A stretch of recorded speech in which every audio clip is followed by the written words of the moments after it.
This is my cargo bike. I've been building this now for a couple of months. It's taken me a very long time. In that time, Seth Bike Hacks had the audacity to make his own version and beat me to it, basically. But he's got millions of followers, so whatever. It's a Kona UTE or Minute, so it's a slightly shorter version of it. The UTE has got a little bit more length on it. It's actually, I think the UTE is the same length as Seth Bike Hacks one, which is the Surly Dummy. Big dummy. I actually picked this one up from a subscriber. He actually painted it green and kind of did a few customizations of his own. And I decided I wanted to kind of strip back and do a nice fresh paint job, which is why it looks crazy and bright. You guys actually chose the color scheme that I did on this one. Some of you are quite surprised how literal I took bright, and yeah, I ran with it. I'm going to make a playlist, which I'll probably link above here right now, which will show you all the videos I've done until now. And I think I'm not going to bother keep waffling on at you. We're just going to start building it. Next job is to put some decals on it and get the fork on and make sure I've got the right hardware, which I think I do. Not sure if I got a BB. I'll have to find a BB. I didn't actually record this part of the actual painting. I'm not sure why. Maybe I did, maybe I've lost it. But I've added some metal flake to it, and also a fly. That is definitely a fly underneath the lacquer. But apart from the fly, I'm pretty happy with it. It looks really good. There is one problem though. With a lot of the stuff I do, I got really excited when I was masking up the bike and stuff. I didn't fully think exactly how to mask this off to the bare metal. One of the original ideas was to actually just roughly do it as I did, and then use like a carrier bag and a bit of paint to kind of like make a little bit of a marbly effect for the fade. I ran out of paint.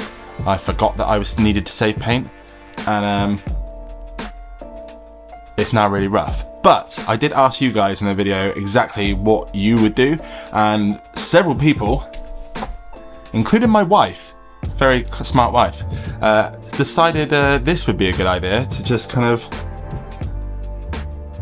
finish it off. So we're going to try that now.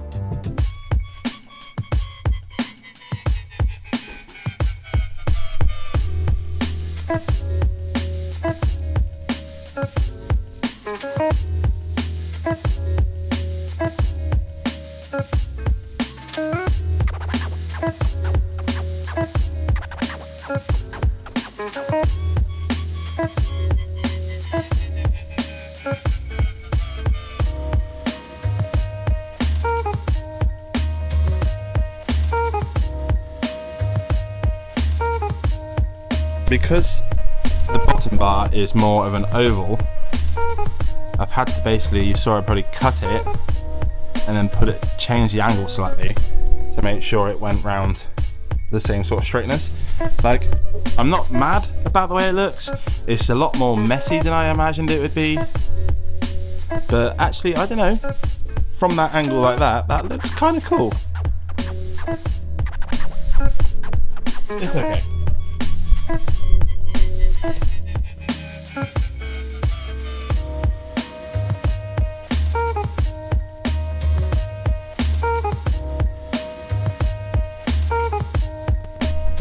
I'm not mad about that.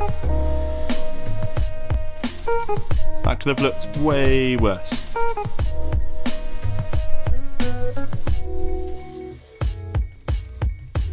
Now onto the actual decals itself. I don't have a full set for the Kona UTE or Minute, so I've just gone for some generic Kona ones. This is, I think, the same font they used.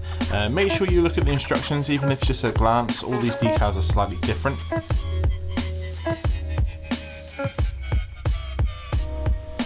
I'd probably say my number one tip is actually when pulling, make sure it's more of a slide. If you're pulling it at the angle like this, then it's just going to pull the decal straight off, so make sure you slide it, and then if you see any bubbles or any kind of like bits coming off, it's just to push down with your finger as you go.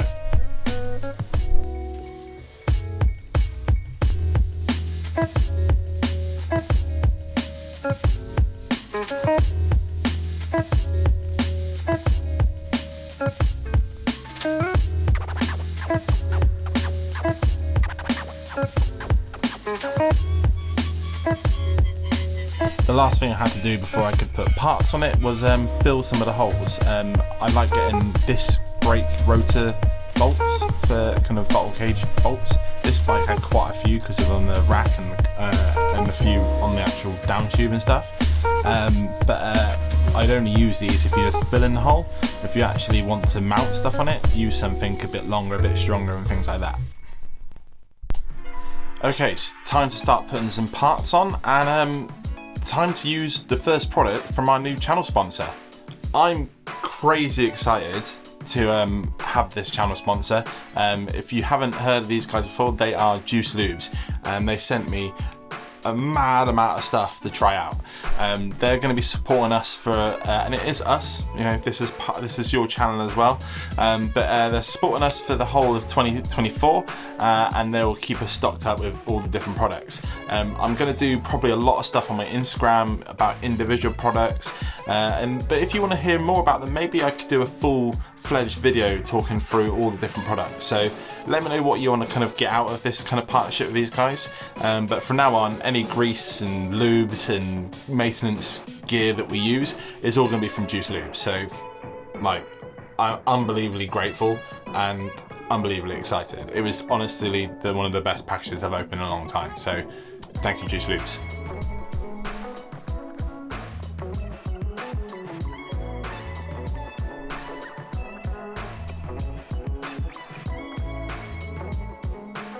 I've been waiting to use this charged chopstick again on a build, so it only felt fitting because this bike's so bright to use a nice bright green seat post.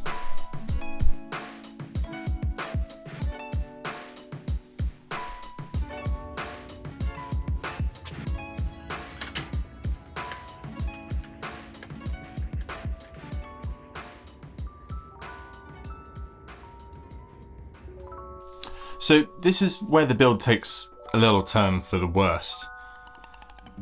I'm not an organised person. I mean, you can't quite see, but there's stuff everywhere in here. My life is in this room. And it's often why when I go to start a build, it takes me several weeks to kind of actually get it finished because there's always something else that I've forgotten to order. This build is exactly one of those builds. I had this whole day set to finish this bike, and it's why this video isn't my finished bike, and it is I almost finished my bike. But essentially what happened, and I can't remember if I've talked about this much in any other videos, but essentially the headset in this bike was pretty worn out. The crown race in particular on the fork had pitting on it, and it needed replacing. The type of headset it is a little bit hard to find, but most importantly, I could not get the crown race off to save my life. I tried multiple things, I just couldn't do it. So in the end, I decided just to clean it up as best I could and then refit it and just see how it goes. Fast forward some time in some Evaporust, where I kind of put some bits in there, including a shoe horse my son found. That's a little project we're working on at the moment. Yeah, put it in Evaporust to kind of clean it all up. And in that process, naturally, some of the bearings, ball bearing part, like single balls, had fallen out of the whole bearing ring, and I can't find them anymore. So I went online and ordered some more bearings. This is a 50mm headset. It's not your normal kind of standard 1/1/8 headset. It's one of the bigger Kona. Cannondale did it as well, some big chunky headsets. So I ordered the wrong bearings. So I waited again, and then the ones that I ordered this time on Amazon, they sent me the wrong set. So that was also no good. I have now been onto a specialised bearing shop. Because I didn't actually know exactly, because I didn't have the bearings. I lost most of them, and then in the process of trying to find the balls, I lost the actual ring, so I couldn't even count which size bearing I needed.